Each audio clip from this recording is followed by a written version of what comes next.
Israel's Prime Minister Benjamin Netanyahu has formally requested a pardon from the country's president for his corruption charges. Mr Netanyahu has been on trial since 2020 after being indicted on charges of bribery, fraud and breach of trust. The Prime Minister denies all the accusations and argues the move to pardon him is in Israel's national interest. The request comes after he insisted last month that he would not seek a pardon and after US President Donald Trump wrote to his Israeli counterpart supporting one. Protesters have rallied outside the Israeli president's private residence in Tel Aviv, urging him not to grant the Prime Minister a pardon. For more analysis, I spoke to Dr. Ronit Leveine-Schnur, a senior lecturer at the Tel Aviv University Faculty of Law. She says the independence of the Israeli judiciary will be called into question and democratic stability threatened if a pardon is granted. He's asking the president of the State of Israel to make the trial go off.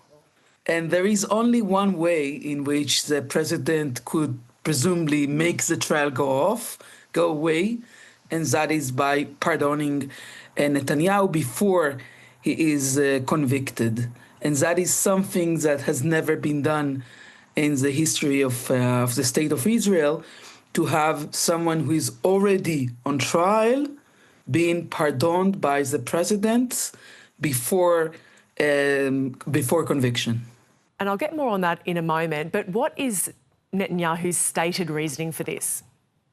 He's saying something which is very true, and that is that being under trial and being the Prime Minister of the State of Israel, these are two things that cannot work together.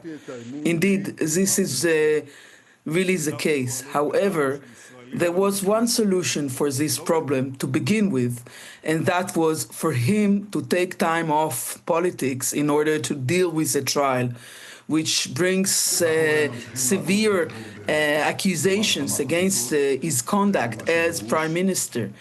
However, he opted to run again and again to the chair of the Prime Minister, arguing that he is able to do both things at the same time. Now he's arguing that he can no longer do that, be on trial, provide the testimonies 3 times a week, and running the State of Israel. And so he's saying to the nation, look, this doesn't work. You like me, you love me, you want me to continue do the wonderful work I do as Prime Minister. So support the president in pardoning me. That's reasoning he's providing to the public, and to an extent, again, this makes sense. Indeed, being under a criminal trial is very trying for a normal person, and for the Prime Minister of the State of Israel is beyond reasonable. The question is how to resolve this problem by still maintaining the rule of law and the commitment Israel has to its democratic institutions, including the judiciary. Getting back to what you mentioned a moment ago, Netanyahu has not admitted any wrongdoing. He hasn't been convicted. Is that problematic when we're talking about a pardon? Indeed, it is problematic. Our law allows the president to pardon criminals. Now, what does it mean to be a criminal? Now, it's one thing if you are a convicted criminal. That's clearly the case that meets the criteria of criminal. And however, there was one case in the past 40 years ago in which there were members of the secret services, Shin Bet, in Israel, that were involved in wrongdoing, and they admitted wrongdoing.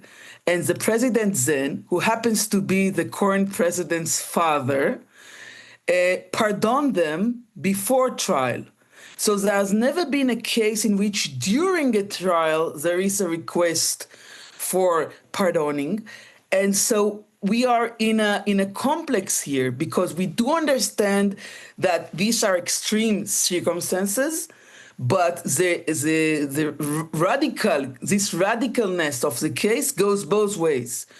So we are not sure how should the president react, but it seems to be, although it's disputed, that it is within his powers to decide on the matter because of the fact that his decisions are subject to very minimal judicial review.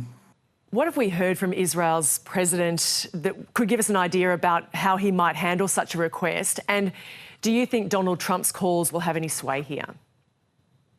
Indeed, it is a very condensed political situation. President Herzog has provided hints in the past that if it was the case that Netanyahu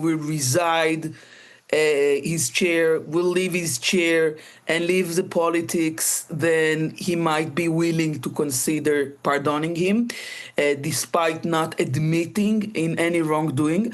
But what Netanyahu now brought to our president is both reluctance to admit that he had done any wrongdoing and a request to be pardoned before conviction and before the trial ends. So under these circumstances, the political pressure on the president is huge.